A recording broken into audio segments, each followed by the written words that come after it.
We often label neighborhoods by who settled there first.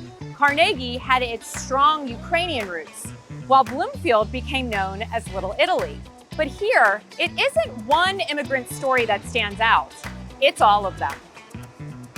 Perched above the Strip District and below Polish Hill, in the heart of Pittsburgh, this is a neighborhood shaped by the world. This is Destination Lawrenceville. So Dave, let's talk a little bit about where we are, because I'm looking around this room, I'm seeing so much. So this is the AOH, which stands for the Ancient Order of Hibernians. It is a ethnic social club, but the Ancient Order of Hibernians were originally created in America with waves of Irish immigrants to protect Irish immigrants from discrimination, is one of the largest AOH chapters in Allegheny County in Pennsylvania. We were talking a lot on the show about waves of immigrants that have come into Lawrenceville. At what point were the Irish really settling here?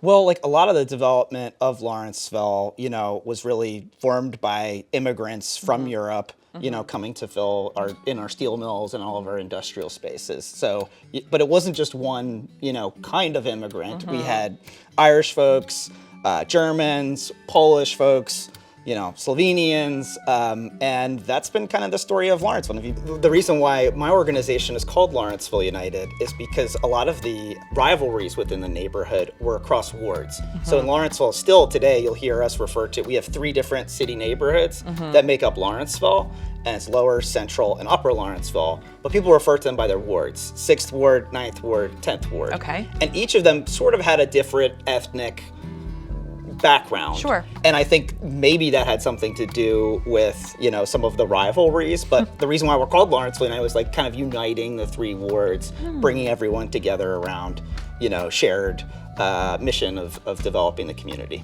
In 2001, when Lawrenceville United was created, a lot of the challenges in the neighborhood were ones of blight and vacancy and violent crime, and disinvestment, so it was really a group of residents coming together and rolling up their sleeves and trying to work together to address some of those problems. We're kind of all on top of each other, like there's nowhere— In a great way. There's no breathing room. We're all here, we're all trying to make it work and get along, and I think that's been kind of the story of Lawrenceville all along is, it's not just one thing, it's lots of different things all, together, all smushed together and trying to make it all work together. And Dave's not kidding. Things are a little tight over here. But imagine a few hundred years ago when Indigenous tribes settled into wide open spaces with dreams of their own. So the whole Western Pennsylvania region was actually looked after and protected by an indigenous group called the Haudenosaunee, which is now known as the Iroquois Confederacy. The Iroquois Confederacy was, at that time, in the 1700s, was a group of 5 and then later 6 indigenous tribes or nations that spread all the way from Western Pennsylvania all the way east into upstate New York. And they were lined up, one tribe after the other, in a line, in a row. The first tribe right here in the west were the Senecas. So we are, the homeland of the Senecas is right here, Western New York, Western Pennsylvania. They had a policy of allowing other indigenous people who had a need to live in this area to come in and settle in this area with permission under their guidance. And one of those groups were the Lenape. The Lenape people are originally from eastern Pennsylvania, the Philadelphia region. A lot of people know them by the name of Delawares. And they were driven out of eastern Pennsylvania by English settlers. And they came in here and settled in this region in the 1700s, and they established a very large community right here in Lawrenceville, known as Shanapinstown. What began as Shanapinstown changed throughout the centuries as more immigrants came to the United States, including those from Eastern Europe. Oh, such service. Thanks, Thank Jim. you so much. Absolutely. Well, cheers, Barb. I'm so glad to meet you. Cheers to you. Glad to meet you also, Thank Natalie. you. It's great. Thank you. I'm really looking forward to today's discussion because I wanted to talk with you about just your own upbringing and how interesting it is to me because you've been here a long time. How long? All my life, 75 years. This is where I was born and raised. I mean, this is our neighborhood. Most of our family was here growing up. We went to school here, went to church here. I mean, this is just our community. My parents were here all their life. My mom and my dad both grew up in the Strip.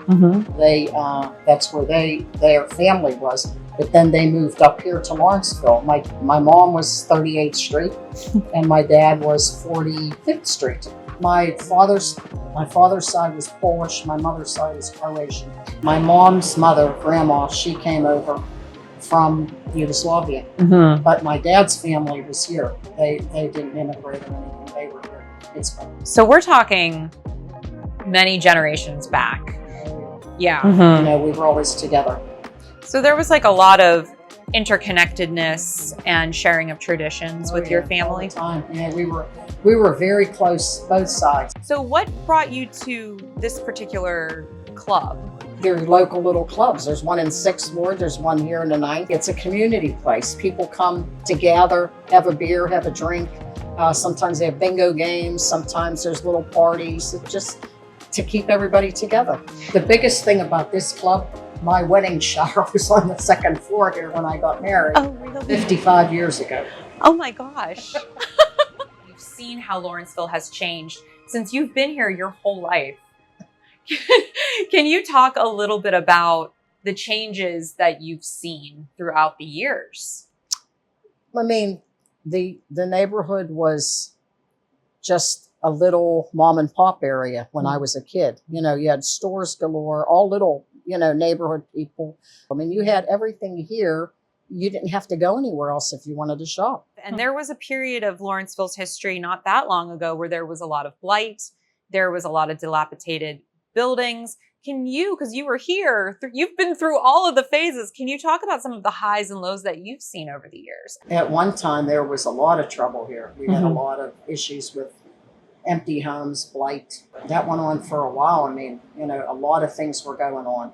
And that changed. I think Lawrenceville United had a lot to do with that. You see, now we're fortunate we don't have all of that. The different buildings are, so many of them are being taken care of, the homes. They're addressing those issues now, which is real important also. Was there ever a point when things were kind of not great here that you said to your husband, should we move to another neighborhood?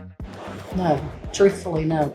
We never wanted to go anywhere else. I mean, this worked for us. When we're looking at the businesses along this street, Butler Street, you know, it's now known as like one of the coolest streets in the whole country. Can you talk a little bit about why you think it has been that way? Well, I think the community, you know, we've had all different kind of businesses for years and years. Now we just have a different type of businesses to adapt with the people who are here now. It's a totally different type of people. So you have to have businesses that work with them. Along this stretch, there are businesses that were started by people from all over the world. You could say from every nook. I'm a Turk. I'm originally from Turkish, and today I'm a Turkish American. And I came back in 2003 and started studying. We started here back in 2021, right after the pandemic, when everyone feared about what's gonna happen. We take the chances and we decided to open this restaurant. Why did you call it the Nook? We call it the Nook because we are in the corner. We put a nook here, so it's like making people comfortable, just like their home, like you know, home style. You know, they fit the culture. They fit the Nook. But before the Nook, there was Geppetto Cafe, and what he did with it may surprise you. Well, I was working with a crew that loyal to me. They work for a long period of time. So I decided to transfer my shares to my employees, like a couple of my employees. So they became owner operated at Geppetto's. Why do that? I believe they deserve to excel. And they're also immigrants. I want to empower empower people who came here with nothing, and they work hard, and I believe they deserve it. So that's why I decided. What did it feel like to be an immigrant here in Lawrenceville working? We have surrounded by immigrants. You know, we have Little Italy, Polish, Deutschtown. It is clustered. So I think it was a good location for me to be comfortable. When you see around cafes, restaurants, tech workers, construction crews, we are contributing. We are contributing. What are you hearing from, I mean, you run restaurants, people are in here talking all day long, eating. What do you hear from the community? Right now I see a lot of fear. Fear. Exactly, yeah. From the neighbors, from the workers. Because even though you're a perfectly fine permanent resident or you're legal in this country, no problem, but people are fear. Because of ICE. Yes, I see that fear. And we are not that type of country. Yeah. We are not. So that's why I came to here, freedom of speech, you know. So. No. Take a moment. It's a lot. I appreciate you so much. Yeah, It's overwhelming. Take a moment. it is.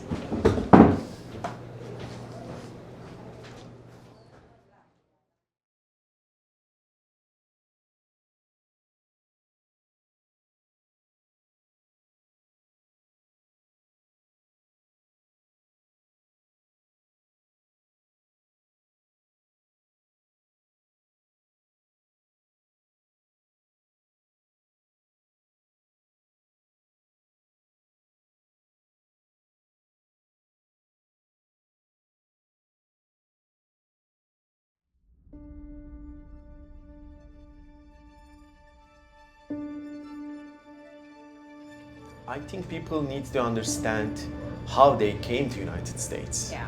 I think we need to start from that point. They came with nothing. A suitcase, an accent, and a lot of hopes.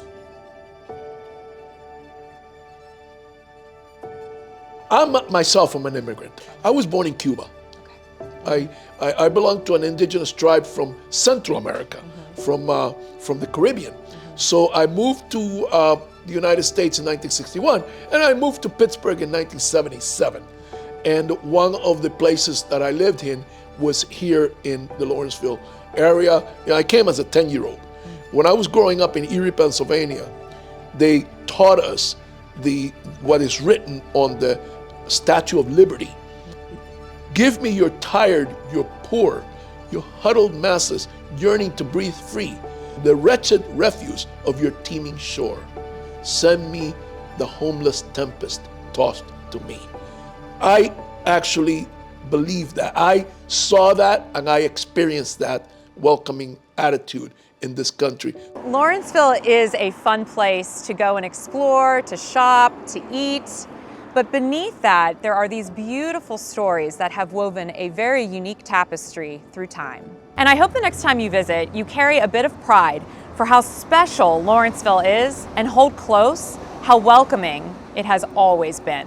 You know, you've gotten a lot of wonderful press over the past several years about being this incredible district of independent and small-owned businesses, of having this really robust community of people, a very welcoming community of people. Why was that so important? Strong social bonds are really what, makes us be able to do the work effectively, but it's also what makes community worth living in. Like knowing your neighbors, having those strong connections, coming together to celebrate birthdays and baptisms and whatever else. Like that's what makes the neighborhood not just a place, but a family. What does it mean to you to be a Pittsburgher? Wow, Pittsburgh is a part of my... You got the Pirates hat Yeah, on. exactly. Yes, I feel I'm a Pittsburgher right now after 23, 25 years. When I travel to Europe or when I travel to different part of the countries, I wear my Steelers t-shirt. I wear my Pittsburgh t-shirt. Awesome. I use my hat. So when people see the Steelers, oh, Steelers. So it makes me proud. Yeah. It makes me proud. That's very cool. What does it mean to you to be an American? To be a United States person of the United States. Because I have a little bit of trouble with that word American, Fair. because that word is really a continent. It's not a nation. You're right. You know, so to be a citizen of the United States is to participate in a history that is based on amazing traditions of liberty, hospitality, welcoming. What has struck me is that in spite of all the conflict that you see around the country, Lawrenceville has always proven to be very welcoming.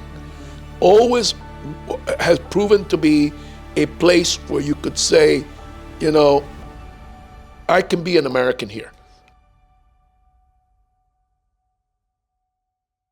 So, Barb, word is on the street you really like WQED.